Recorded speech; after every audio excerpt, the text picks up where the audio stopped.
Hey guys, this is Austin, and today I'm here with my review of the iPhone 6 Plus. Put it side by side with the 5S and the difference in size is almost ridiculous.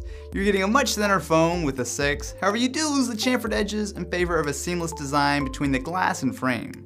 While it's nice in the hand, I actually prefer the chamfers on the 5 and 5S. It gives you something to grip and it looked and felt premium. Instead of having the antenna built into the frame of the phone, instead there are now plastic antenna lines which actually look very similar to what you'll find on the HTC One M8. Now personally I don't think this is a terrible idea, however it definitely looks much better in my opinion on the space gray version as opposed to silver or gold. The sleep wake button has been moved over to the side of the phone, which is definitely a welcome change considering just how much bigger the 6 Plus is. And while yes, there is a protruding camera lens, it ended up not being as big a deal as I was afraid of.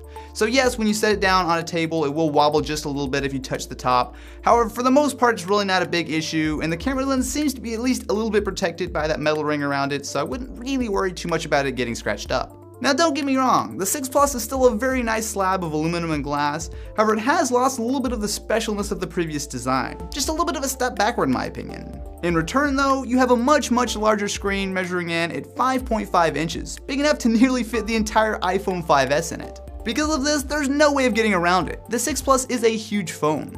Apple has included a new reachability mode, which brings the top of the screen down by double tapping the home button, and while I can see it might be useful for some people, it's definitely not the most elegant solution. Put it side by side with the Samsung Galaxy Note 3, and you'll see it's a bit taller while being both narrower and thinner. In real use, it feels about the same. It's pocketable and usable on a daily basis, but this is definitely not a phone you want to use with one hand. My friend Jenner from Your Average Consumer did a great video getting people's reactions to the 6 Plus, which you guys can check out in the description, but it does border on too big for a lot of people. In return though, you're getting one of the nicest screens on any phone period. The 1080p resolution is just right for a screen of this size in my opinion, and you're getting great viewing angles and excellent color reproduction. Compared with the iPhone 6, you're getting a bigger, higher resolution screen that while it's not an enormous difference, is definitely noticeable when you're doing things like browsing desktop sites. Just like when the Retina display first came out, while basically all apps will work on the 6 Plus, those that haven't been updated yet are just being upscaled, which definitely looks a little fuzzy compared to an app that's actually meant to be running on this 1080p screen. System apps like Safari are fully up and running with the new screen, and they do give you a split landscape view kind of like an iPad in a few places. However, most of the apps that I use every day could definitely use an update to support the new screen. Speaking of the iPad, there's actually a new landscape mode for the home screen, which while it's a nice option, it can be a bit weird to pull your phone out of your pocket and have the screen upside down or sideways. Inside both the 6 and 6 Plus, you're looking at an Apple A8, which sports a 1.4 GHz dual-core processor, 1 GB of RAM, and a quad-core PowerVR GPU. Now this might not sound like much compared to quad-core Android phones clocked twice as high, however don't let the specs fool you.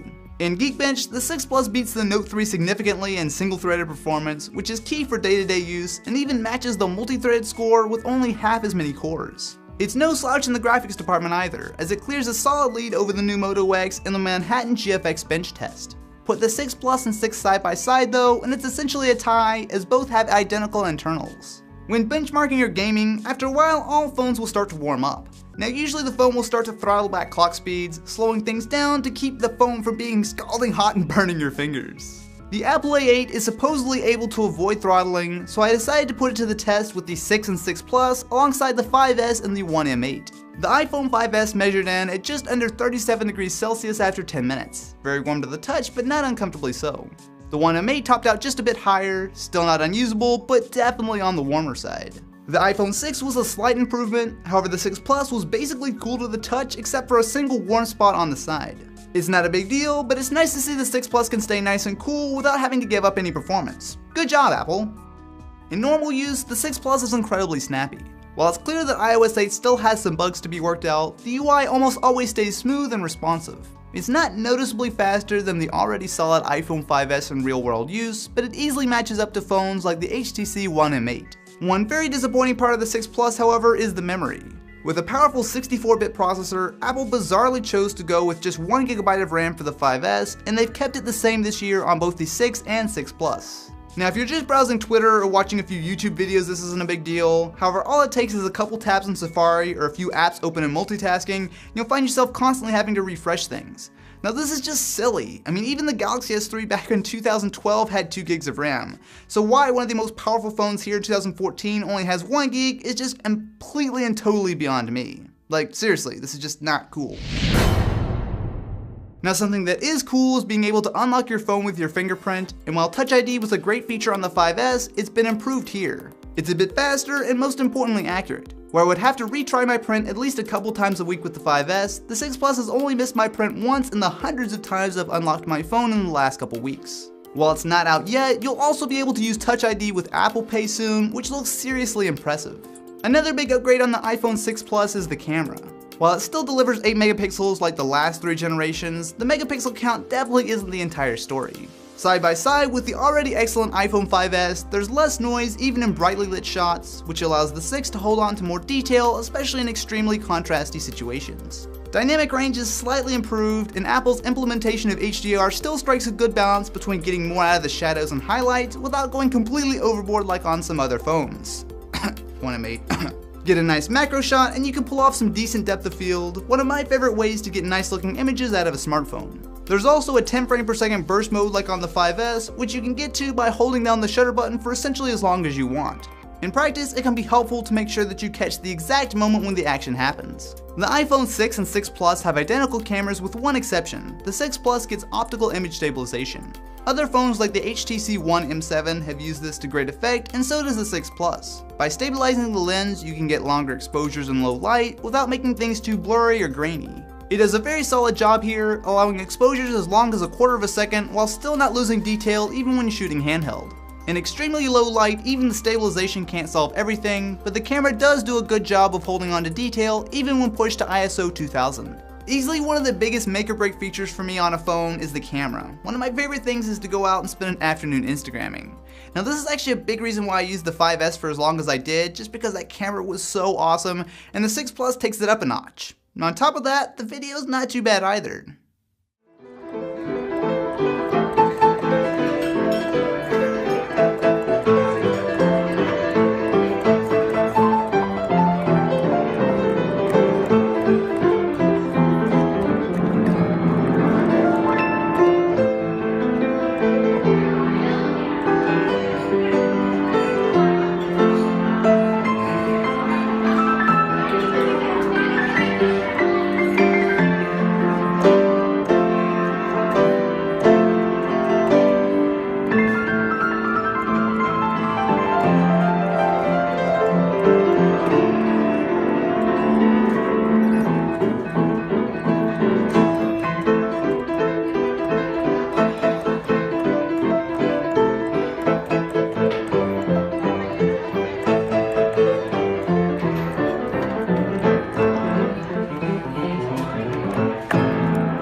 As you guys can see, the video is also impressive. It's hard to tell how much the optical stabilization helps here, as the preview window usually doesn't look too impressive, but when you play the clip back, there's definitely some very serious software stabilization going on. It's hard to argue with for most video though. Even walking gets almost entirely smoothed out, which is seriously impressive for a smartphone. There's also now continuous autofocus in video.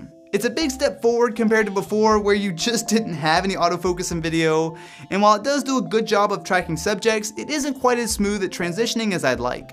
Noise also sometimes creeps into the video, especially in extreme situations. Easily one of my favorite features is the new slow motion. The 6 and 6 Plus now shoot at either 120 or 240 frames per second and really allow you to capture some awesome stuff. Take something like stomping the ground. Boring at normal speed, right? Slow it down though.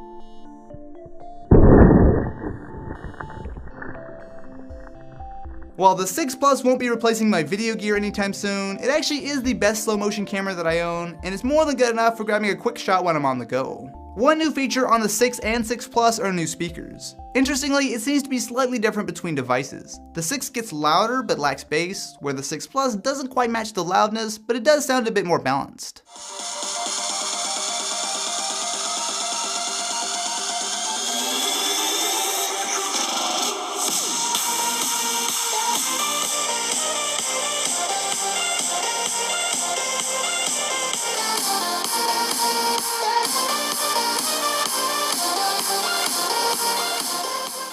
The 6 Plus is a step up from the last gen, but it's still no match for the excellent front-facing speakers on the HTC One M8. One of my favorite features of the 6 Plus is the battery life. Now, previous iPhones did pretty decent considering just how small the batteries were.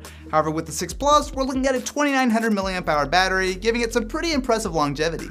For me, this is absolutely a killer feature. No matter how hard I use the phone, I could never kill it in a single day. This alone is enough to make me go with the 6 Plus over the 6. Not having to stress about finding a charger at the end of a long day is such a big deal. Of course, one major issue with the 6 Plus is bend gate. If somehow you missed it, my friend Lou from Unbox Therapy was able to completely bend the iPhone 6 Plus by applying pressure behind the volume buttons. Several other people have found slight bends in normal daily use, including Matt Honan from Wired in his review, and while Apple is replacing these phones, it's a bit worrying that your expensive new phone is so fragile. I recently tested the 6 Plus with a case over on TLD's channel, and while it wasn't able to completely protect the phone, it should be more than good enough for daily use. The Apple leather and silicone cases probably won't add too much rigidity, although the silicone is surprisingly nice, but investing in a Spigen or OtterBox case probably isn't a bad idea. While bend gate absolutely is a real issue, it's also not severe enough for me to not want to recommend the iPhone 6 Plus. Sure, it won't be the most durable phone in the world, but especially if you put a case on it, it should be just fine.